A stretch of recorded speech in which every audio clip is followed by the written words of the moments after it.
Christian लोग, एक America में बहुत बड़ा सर्वे हुआ, उन्होंने कहा कि कितने गरीब लोग हैं। उन्होंने कहा कि इतने करोड़ लोग जो हैं वो गरीब हैं। उन्होंने कहा इनकी गरीबी मिटाने के लिए कितने कितने हजार करोड़ लगेगा। उन्होंने कहा दिस मच बिलियन डॉलर्स, इतने बिलियन डॉलर्स, यानी एक, मान लो बिलियन डॉलर मतलब कि 7,500 करोड़ रुपए, इंडियन रुपए।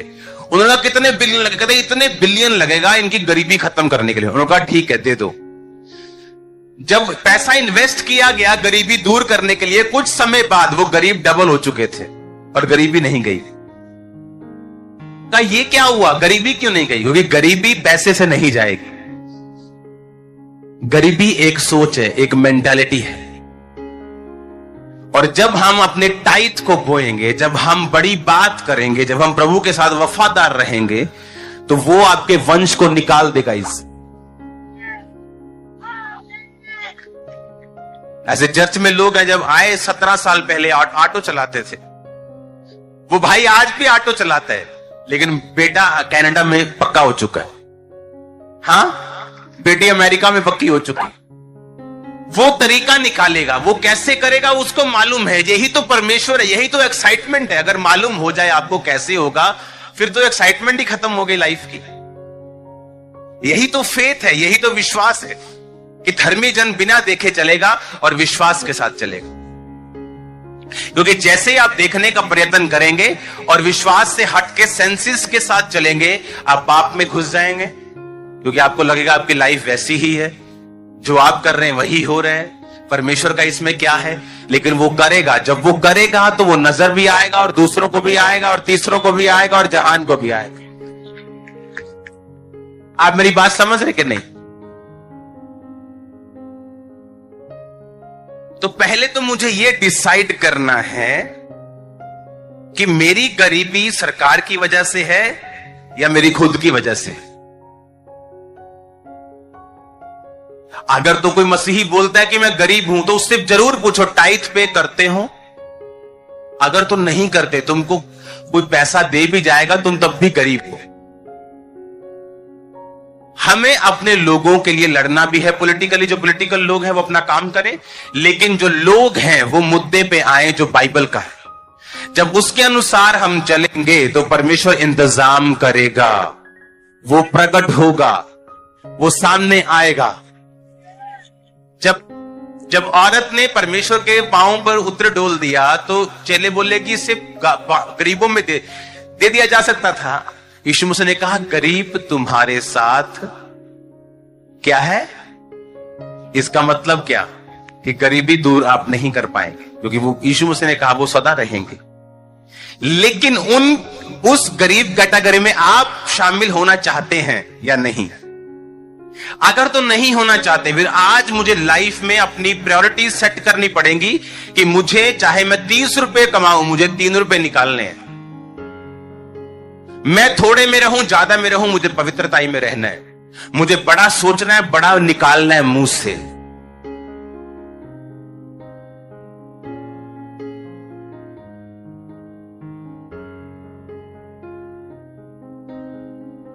मेरी सासू मां के घर जब लोग आते थे, जब सब कुछ बिगड़ा हुआ था, ना पैसा था, घर भी टूटा हुआ, सब कुछ खराब था, लेकिन जब मसीह में आ गए तो कई बार किराया नहीं होता तो साथ वाले किसी बंदे से किराया मांग के और चर्च आना, और लोगों ने आके उनके घर में आके वैसे ही पूछना। लोगों ने पता होता तुम कितना हो। मान लो जे किसी ब्याह नहीं ना हो रहा, 40 साल, 35 38 साल का हो गया, और भाजी कितना, फिर उन्होंने पता ब्याह बारे पूछ रहा है। आप समझ रहे मेरी बात के नहीं?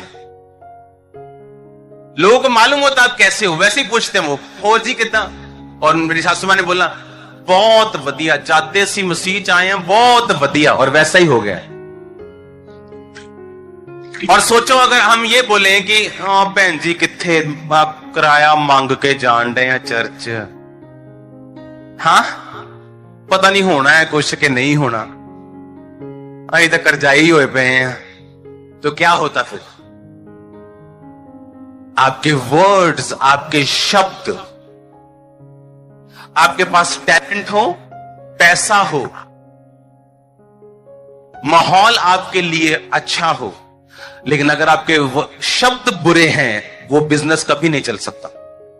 मैं ऐसे लोगों को जानता हूं जो दिल के अच्छे हैं, कर्म के अच्छे हैं, और बताओ, लेकिन उनकी जुबान तो फिर भी हो जाएगी, पर आपने टाइम वेस्ट कर दिया।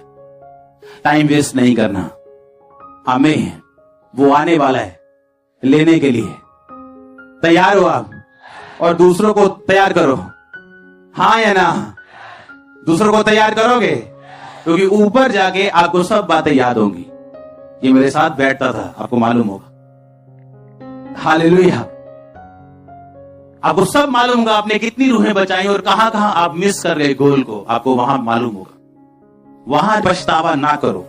यहां कुछ दिक्कत सहनी पड़े, नो प्रॉब्लम, पर वहां का पछतावा उसका कोई एंड नहीं होगा, और वहां का जो प्राउड होगा उसका कोई भी एंड नहीं होगा। तो वहां वैसी लाइफ जियो, वहां पे आप पछतावा ना आपको करना पड़े। और धरती की जिंदगी, अगर वो आपको स्वर्गीय जिंदगी दे सकता है तो धरती पे भी स्वर्ग बनाएगा।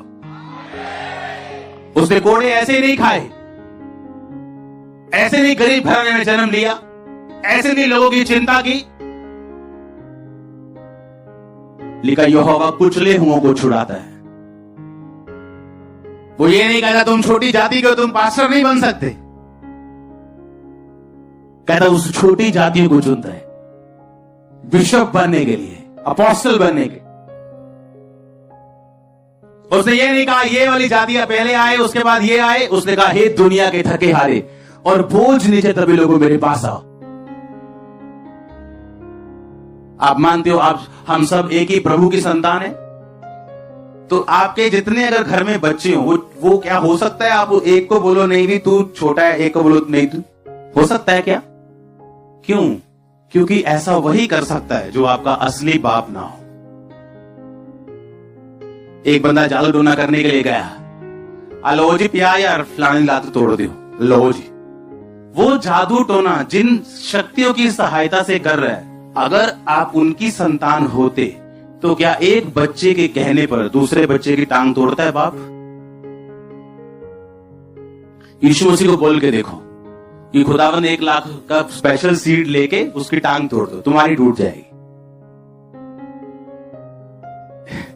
बोलेगा मेरी भी टूट गई। यीशु ने कहा जो तू बोएगा वो तू।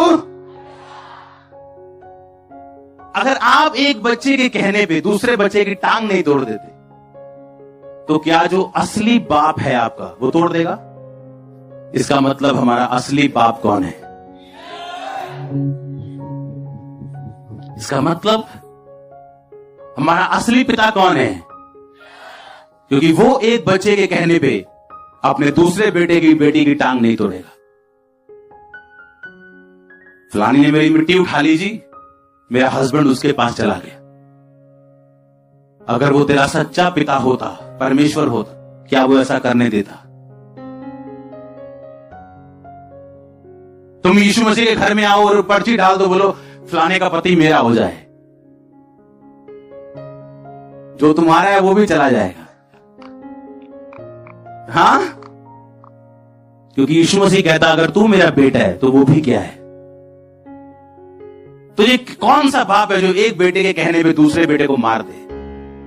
लेकिन अगर वो दुश्मन हो बाप की पहरावे में तो ऐसा करेगा, क्योंकि बाइबल कहती है शैतान नाश करने के लिए, घात करने के लिए, चुराने के लिए आया। यीशु मसीह आए जीवन देने के लिए, और अबंडेंस, बहुतायत का जीवन देने। खुदा ने इतना बड़ा दिमाग दिया है, सोचने के लिए दिया है, समझने के लिए दिया है, सच्चाई और बुराई की परख को जानने के लिए दिया है, सच्चाई क्या है झूठ क्या है सोचने के लिए दिया। इसलिए होगा तो दुश्मन से प्यार कर, क्योंकि वो भी तेरा ही भाई है। जहां आपको बचाने की बात होगी वो बचाएगा। जब कोई बिल्कुल वचन से बाहर होगा तो वहां आपको वो सुरक्षित रखेगा। अपने हाथों को उठा बोलो थैंक यू जीसस। आप तैयार हो उसके चरित्र में चलने के लिए? सुना नहीं मेरे को? दिल में लेने के लिए उसको। किसको?